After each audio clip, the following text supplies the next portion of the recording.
Ce matin, nous nous retrouvons dans notre lettre matinale d'exhortation. Nous sommes à la lettre numéro 15, en date du 17 août 2022. Nous allons partager quelques proverbes pour l'indépendance du Gabon et des autres pays. Donc, quelques proverbes et quelques sujets de prière pour nos nations et pour leur véritable indépendance. Je t'invite simplement à partager, à prier et à t'attendre à quelque chose de plus grand pour le nouveau cycle, pour la nouvelle saison d'indépendance, la nouvelle année d'indépendance qui est en train de s'ouvrir aujourd'hui pour le cas du Gabon et pour le cas des autres pays. C'est exactement la même chose. Alors nous allons sans tarder prendre nos Bibles et partager quelques proverbes et quelques passages bibliques bien entendu qui vont dans le sens toujours de l'indépendance de la nation. Alors, c'est quoi l'indépendance? C'est le mot qui est célébré en ce moment et il est important de savoir ce qu'on appelle réellement une indépendance. L'indépendance, c'est une sortie d'une position périlleuse, d'une position de domination, c'est-à-dire d'une position de dominer, d'une position de conformisme à la volonté de quelqu'un d'autre. C'est ce qu'on appelle une indépendance. En d'autres termes, c'est dans le groupe des mots qu'on appelle la délivrance. Donc, c'est le groupe des mots qu'on appelle la délivrance. C'est la fin d'une domination extérieure forcée. Donc, la fin d'une domination extérieure. Voici ce qu'est une indépendance. Et c'est ce que nous célébrons aujourd'hui. D'où l'utilité de comprendre exactement quels sont les contours d'une indépendance. Alors, quelles sont les situations de domination ou de conformisme? Quelles sont les situations de domination extérieure que subit un être humain? Souvenez-vous, nous sommes le sel de la terre. Et le sel de la terre ne peut être soumis aux mêmes conditions, au même traitement que tout autre ingrédient. Parce que le sel vient pour jouer un rôle particulier. Et donc, il est important pour le sel d'avoir une saveur pure. Quelles sont exactement les situations de domination dans lesquelles l'être humain est assujetti, où l'être humain se trouve esclave? La domination principale, nous l'avons déjà abordée dans une lettre. Nous avons vu à qui la faute. C'est une lettre matinale d'exhortation que nous avons déjà eue. Allez l'écouter et vous comprendrez pourquoi on a conclu que, en général, tout ce qui se passe sur la terre et qui sépare l'homme de la volonté de Dieu est l'œuvre du diable. L'acteur principal de ce genre, de ce style de vie s'appelle le diable. Dans le livre de 2 Pierre, chapitre 2, verset 19, la Bible dit: ils leur promettent la vérité, la liberté. Ils leur promettent la liberté quand ils sont eux-mêmes esclaves de la corruption. Car chacun est esclave de ce qui a triomphé de lui. Chacun est esclave de ce qui a triomphé de lui. La notion d'esclavage est automatiquement liée à la notion de guerre et de triomphe. Donc, la notion d'esclavage commence par un triomphe. Parce qu'on ne peut pas dominer ce qu'on n'a pas triomphé, ce sur quoi on n'a pas triomphé. Et personne ne peut te dominer s'il n'a pas triomphé sur toi au préalable. Dans le contexte biblique ici, il ne s'agit même pas que d'une domination par un autre homme. Ici, il s'agit d'une domination quelconque. Chaque homme est esclave de ce qui aura triomphé de lui. Si une habitude, si un comportement a triomphé de toi, ce comportement fait de toi son esclave. Si une habitude à laquelle tu veux renoncer triomphe toujours de toi, tu deviens son esclave parce que tu ne la veux plus. Mais elle s'impose maintenant. Elle triomphe même quand tu n'es pas d'accord. Quand tu veux faire le contraire, tu te retrouves en train de refaire la même chose. Ça devient un esclavage. Donc, le premier niveau d'esclavage, c'est cette domination d'un cœur rebelle ou insatiable. Un cœur rebelle à la volonté de Dieu va te plonger obligatoirement dans l'esclavage. parce que chacun est esclave de ce qui a triomphé de lui. En réalité, l'homme n'est jamais libre sur la terre que lorsqu'il dépend de Dieu. Point barre. Un être humain ne peut prétendre être libre que lorsqu'il dépend de Dieu, lorsqu'il est encore capable d'obéir à Dieu, lorsqu'il est encore capable de suivre les instructions de celui qui l'a créé. Parce que seul celui qui l'a créé connaît le fonctionnement de sa créature. Donc l'homme n'est libre que lorsqu'il a encore le pouvoir de suivre les instructions de Dieu, lorsqu'il marche selon les instructions de Dieu, lorsqu'il dépend de l'Éternel.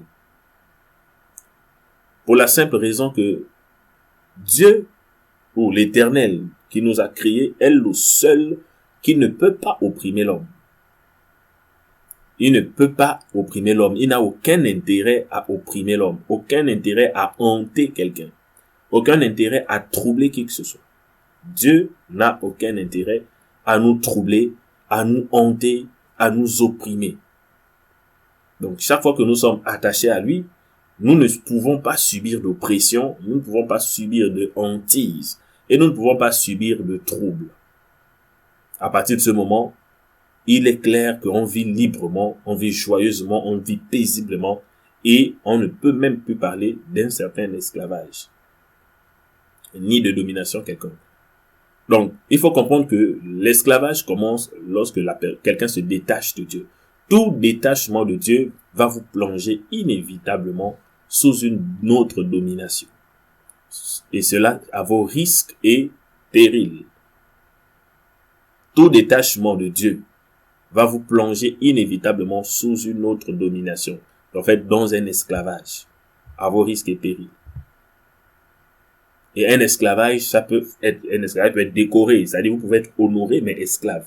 Quelqu'un peut être esclave, mais avec certains avantages. Donc, ça reste toujours un esclavage. Avec les chaînes ou les mains libres, tant que tu es sous la domination extérieure de quelqu'un qui t'oblige à faire le contraire de ce que tu veux, tu restes son esclave. Voici ce qu'on appelle l'esclavage. Et donc, pour éviter l'esclavage, il faut éviter de se détacher de la volonté de Dieu. Lorsqu'on perd la volonté de Dieu, il est fort évident qu'on trouve l'esclavage sur notre chemin. Alors, je disais, le premier type d'esclavage, c'est la domination du cœur rebelle et insatiable. Premier passage que vous pouvez prendre pour lire. Marc 12, verset 31.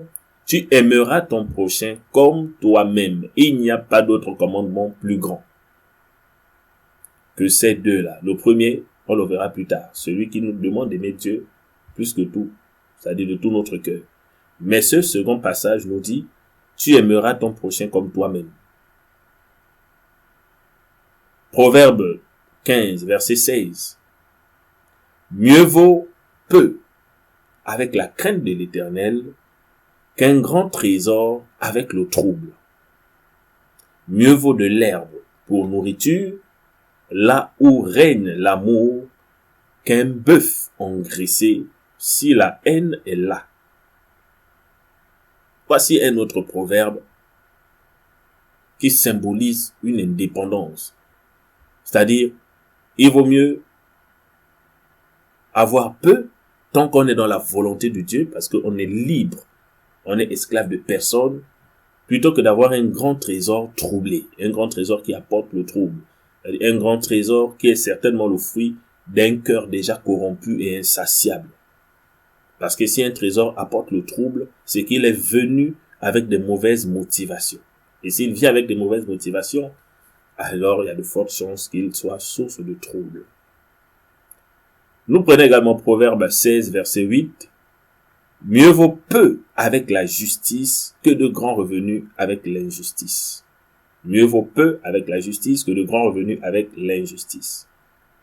Là, nous sommes en train de décortiquer toutes les situations qui font la séparation entre l'esclavage et l'indépendance, l'esclavage et la liberté.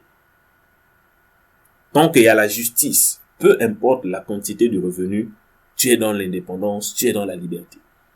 Mais là où il y a des grands revenus, s'il y a de l'injustice à côté, si cela est dû à l'injustice, à un petit détournement, à une petite corruption, c'est-à-dire à une petite, il y a quelque chose toujours de secret derrière un revenu, il y a de l'injustice. Alors, il y a forcément de l'esclavage quelque part. C'est ce qu'on appelle l'esclavage à la cupidité. Proverbe 16, verset 17. Le chemin des hommes droits, c'est d'éviter le mal. Celui qui garde son âme veille sur sa voie.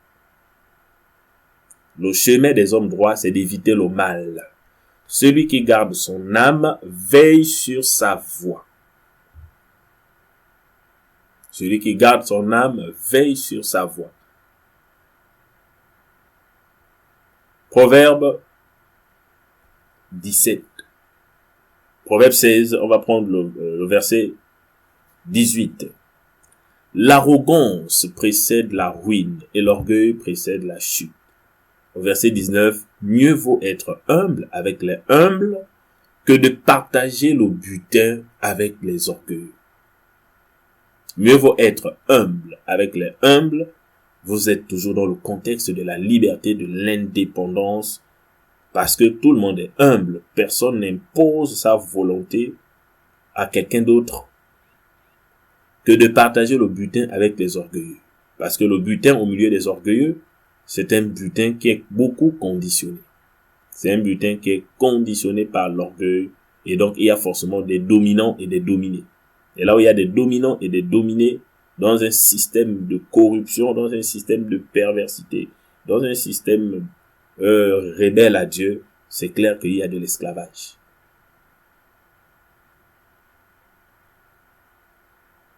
Proverbe 17, verset 1. Mieux vaut un morceau de pain sec avec la paix qu'une maison pleine de viande avec des querelles. Vous avez compris ce que ça veut dire. Proverbe 19, verset 22. Ce qui fait le charme d'un homme, c'est sa bonté. Et mieux vaut un pauvre qu'un menteur.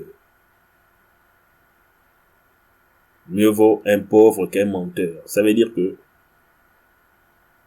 un peuple de pauvres et humbles sera plus développé, sera plus épanoui qu'un peuple de menteurs. C'est-à-dire, vous pouvez avoir tout et vivre dans le mensonge va forcément vous ruiner et vous mettre dans l'esclavage.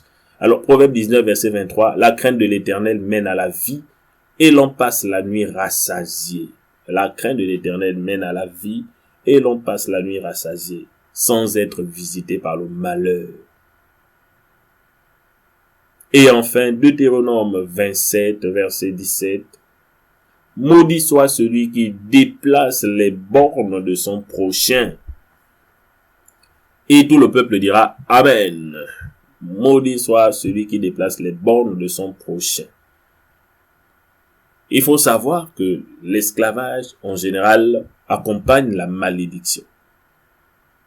Donc, lorsque la malédiction est déjà quelque part, c'est que l'esclavage est déjà là. Parce que celui qui est maudit devient esclave de sa malédiction, étant donné qu'il n'agira plus sans l'effet de la malédiction. Donc, il devient esclave de la malédiction. Or, la Bible dit ici, Proverbe 27, Deutéronome 27, verset 17, maudit soit celui qui déplace les bornes de son prochain. Les bornes de son prochain, qu'est-ce que ça veut dire? Ça renvoie toujours au passage de Marc qu'on a lu. Tu aimeras ton prochain comme toi-même. Déplacer les bornes du prochain, c'est brimer le prochain, en français facile.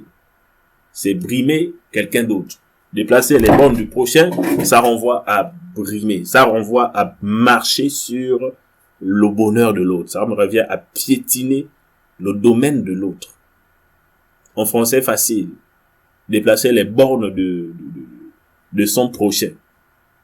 Voler une portion de terre à ton voisin. Voler une portion de terre. C'est des conflits que nous entendons, que nous enregistrons presque tous les jours sur notre territoire national. Des situations qui engendrent les malédictions, les malédictions, les malédictions, les malédictions. Quelqu'un qui déplace la borne de son prochain. Couper dans l'argent du voisin, c'est-à-dire voler dans le salaire du voisin.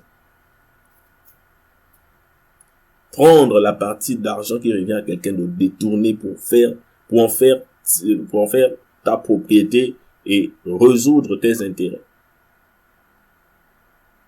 C'est déplacer la borne de son prochain. Voler la prime de ton prochain, voler la prime de quelqu'un d'autre. C'est des pratiques, même les enfants les font. C'est-à-dire, c'est une petite somme qu'on donne à partager. Il y a toujours un qui cherche à marcher, à bouffer une partie dans la portion de l'autre. Ça ne dépend même pas du montant. Même quand c'est 1000 francs, les enfants ont déjà cette mentalité. Ça veut dire que c'est des pratiques qui sont rattachées à la chair et au cœur insatiable. C'est cette partie que nous sommes en train d'aborder. Détourner les brebis, pour nous qui sommes chrétiens, beaucoup d'hommes, lorsqu'ils vont ouvrir des ministères, vous détournez même les brebis de l'autre, c'est-à-dire vous déplacez la borne de l'autre.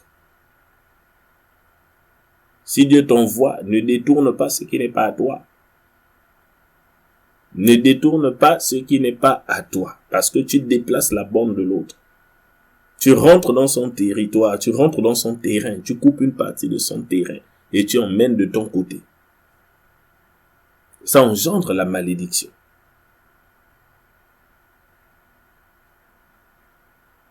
Donc, en d'autres termes, la malhonnêteté qui pousse à déplacer les bornes du prochain, qui pousse à marcher sur les avantages de ton prochain. Voici l'une des clés de la malédiction. Et le deuxième type d'esclavage, c'est lorsque il y a la domination des idoles, c'est-à-dire les âmes vendues au diable. Ça engendre l'adoration, c'est-à-dire le diable se fait adorer maintenant ouvertement. Il n'a plus besoin de passer par des cœurs pour séduire des cœurs. Non, là, il prend directement des âmes. Il signe des contrats avec des âmes. Et ça, c'est un type d'esclavage très avancé. C'est un type d'esclavage très avancé qui engendre la pauvreté, qui engendre le sous-développement. C'est un type d'esclavage qui retarde les destinées. Un type d'esclavage, en fait, qui ouvre toute la colère de Dieu sur un territoire.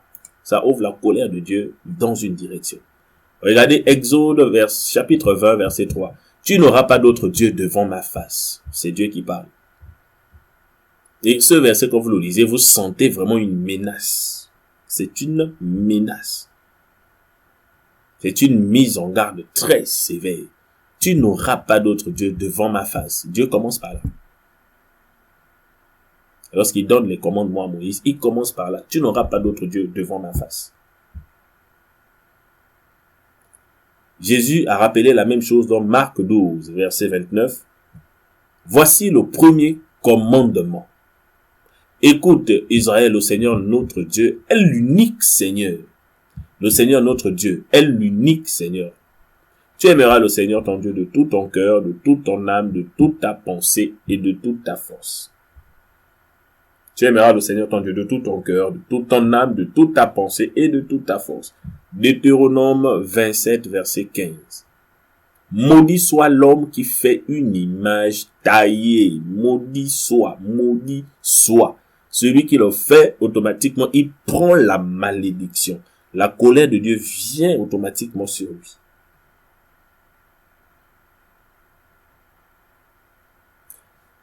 Il n'y a rien de plus simple à comprendre. Maudit soit l'homme qui fait une image taillée ou une image en fonte, abomination de l'Éternel, œuvre des mains d'un artisan, et qui la place dans un lieu secret. C'est-à-dire le fait de prendre cette image, la mettre dans un lieu secret, fléchir les genoux, commencer à parler à une image, commencer à l'adorer, lui faire même des offrandes, lui faire poser une offrande devant une image qui a été taillée par les mains de quelqu'un, par les mains d'un artisan, par les mains d'un humain, ou même une machine, en tout cas ce qui a été taillé, une image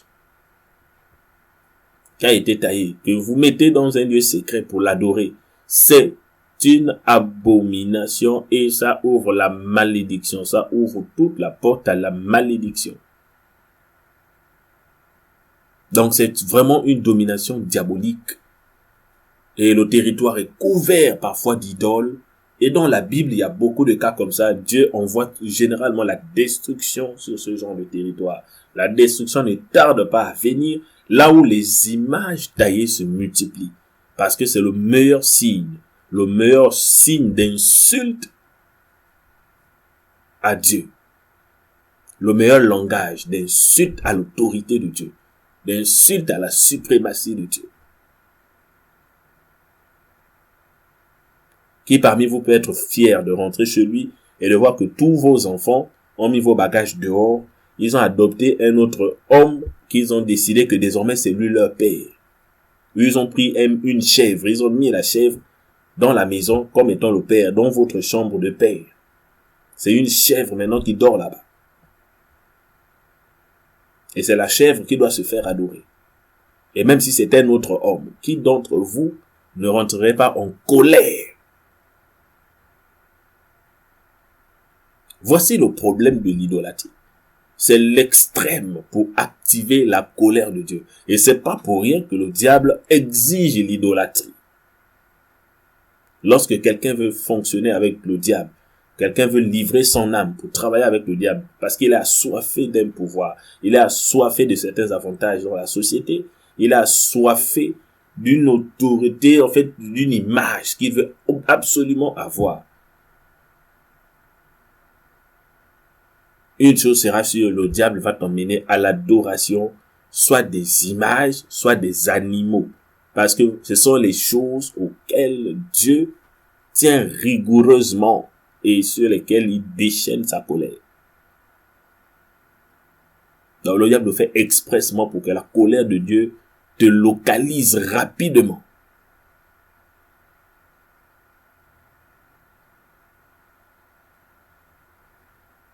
Voici quelques proverbes utiles par rapport à l'indépendance. Une indépendance ne peut pas s'obtenir si on n'a pas eu la délivrance de ces deux stades d'esclavage.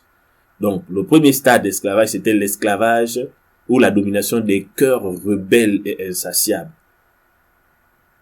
qui pousse à déplacer la borne du prochain. C'est-à-dire, on bafoue la justice, on élève l'injustice, on écrase le faible, on déplace sa borne comme on veut, on arrache tout ce qui lui appartient, ou on vole une partie de ce qui lui appartient, parce qu'on sait qu'il n'a pas le pouvoir de revendiquer quoi que ce soit, ou de se faire justice. Ça, c'est le premier niveau d'esclavage. Tant que les gens fonctionnent de cette manière, Dieu ne peut pas accorder la délivrance. Vous pouvez être délivré sur les papiers, délivré verbalement, mais dans la réalité, vous êtes encore esclave. Et cet esclavage n'est pas rattaché à une autorité, c'est rattaché à tout le peuple. C'est-à-dire, Dieu regarde chaque personne comme étant responsable de ce type d'esclavage. Parce que c'est chacun qui est responsable de faire appliquer la justice à son niveau d'autorité, à son niveau de possibilité. Donc, l'esclavage commence par le peuple et non par l'autorité. S'il n'y a pas le péché au milieu du peuple, Dieu peut accorder facilement la délivrance. Et le deuxième type d'esclavage, c'est l'esclavage qui est rattaché à ceux qui ont de l'influence et qui ont eu leur influence de la part du diable. C'est-à-dire ceux qui ont rejeté vraiment de se soumettre à Dieu et qui ont accepté de se soumettre au diable et qui sont prêts à déclencher la colère de Dieu coûte que coûte. Non seulement sur eux et sur le reste du peuple. Ce matin, nous allons terminer par la prière. La prière, nous allons dans le livre de Proverbes chapitre 6 verset 16. Nous voulons vivre une véritable indépendance. Il faut comprendre qu'il y a des principes incontournables. Si Dieu est contre nous, personne ne peut nous faire du bien. Et si Dieu est pour nous, personne ne peut nous faire du mal. Personne ne peut être contre nous. Si Dieu est pour le Gabon, personne ne peut détruire le Gabon. Personne ne viendra faire du mal au Gabon. Mais si Dieu est contre le Gabon, ah là, c'est pas bon. Il y a 6 choses que est l'Éternel. Et même 7 qu'il a en horreur. Il y a 7 choses que l'Éternel a en horreur. Les yeux hautains, les yeux orgueilleux, arrogants, méprisants, c'est-à-dire les regards pleins de mépris. La langue menteuse, les mains qui répandent le sang innocent, le cœur qui médite des projets iniques,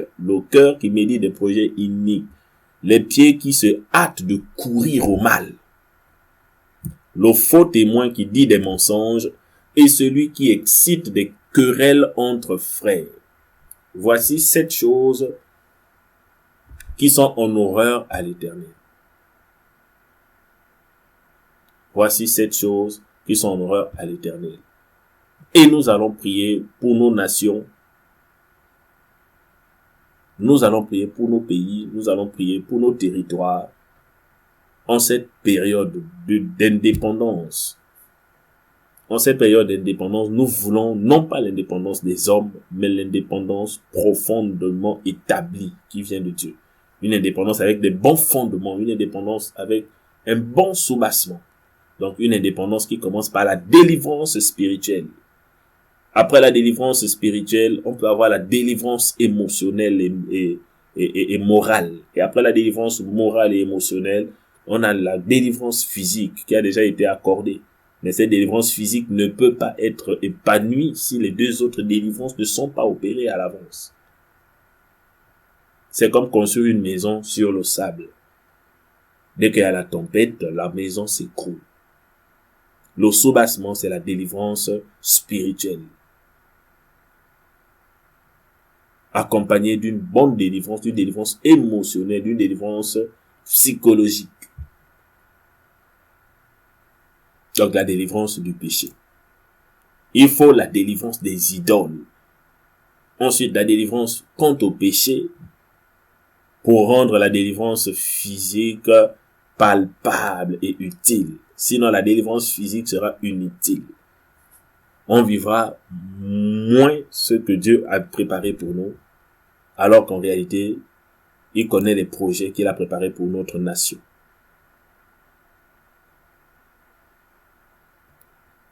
Nous allons prier pendant quelques minutes et si tu peux partager la prière avec quelqu'un d'autre, si tu peux t'asseoir avec 2 personnes ou 3 pour commencer à prier selon ces instructions.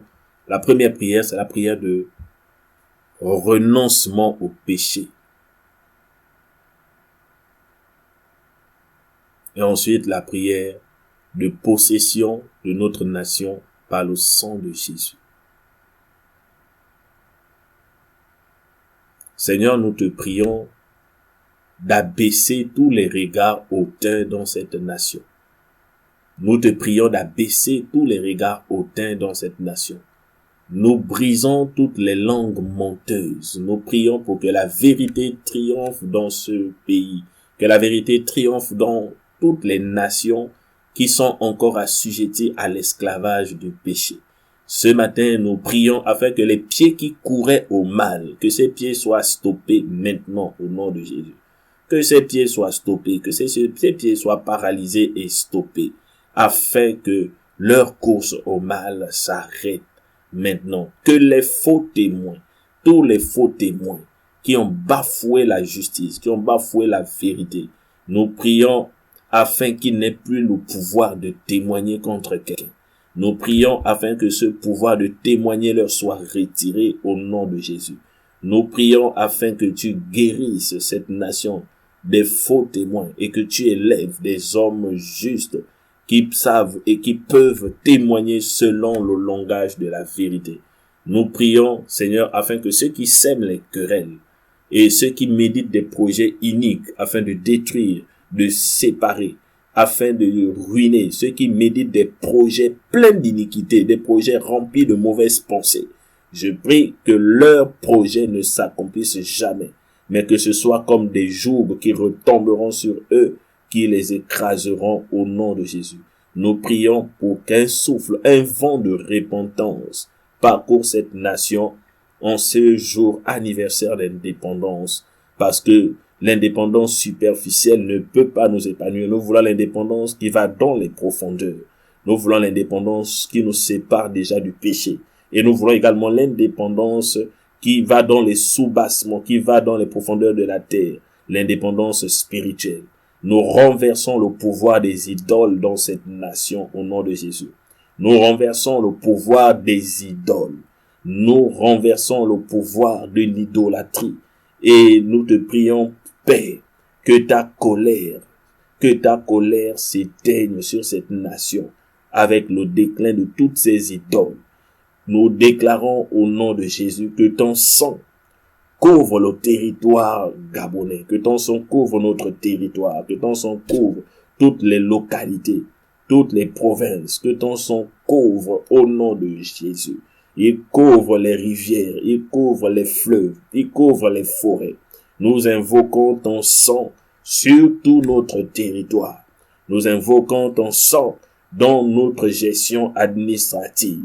Nous prions afin que la justice rentre, que la vérité s'établisse, que la justice, l'égalité s'établisse au nom de Jésus. Que rien de malhonnête ne soit le noyau de notre fonctionnement administratif. Nous prions pour tous les secteurs. Nous prions également pour les autorités. Nous déclarons au nom de Jésus que ta sagesse et ton intelligence surpassent la leur et leur soit imposée, leur soit donnée, afin de marcher, Seigneur, selon ta volonté. Nous refusons au nom de Jésus que la destinée de cette nation soit égarée, que cette nation s'égare loin de sa destinée prophétique, loin de sa destinée, parce que tu as créé toutes choses pour un but. Et tu écris l'histoire des nations. Tu es celui qui écrit l'histoire des peuples et des nations. Tu connais les projets et l'histoire qui a été écrite pour cette nation. Nous voulons que nos générations et les générations à venir rentrent dans la meilleure portion de cette histoire, qu'ils soient capables d'expérimenter les meilleurs moments de cette histoire. Au nom de Jésus, que ton sang couvre cette nation en ce jour particulier. Que ton sang couvre cette nation en cette période particulière. Et que tous les incidents, tous les accidents et toutes les situations qui font couler le sang, que ces situations soient maintenant vaincues parce que ton sang suffit pour le rachat et pour la paix des hommes, pour la délivrance des peuples. Nous l'invoquons encore pour la délivrance de ce peuple. Au nom précieux de Jésus, nous avons prié. Amen. Que le Seigneur te bénisse, toi qui as pris des moments dans la prière. Je t'invite à partager avec quelqu'un et nous nous retrouverons prochainement dans une autre lettre matinale d'exhortation, sachant que ces lettres nous permettent de partager la pensée, d'échanger et d'être maintenus comme celle de la terre dans une autre dimension de saveur. Il y a des enseignements qu'on ne peut pas divulguer forcément dans une église, parce que tout le monde n'a pas certainement des dispositions pour les comprendre, mais nous avons des plateformes comme celle-là où nous pouvons échanger sur des enseignements d'un certain niveau et avec un peu plus de liberté. Que le Seigneur te bénisse et agréable fête de l'indépendance.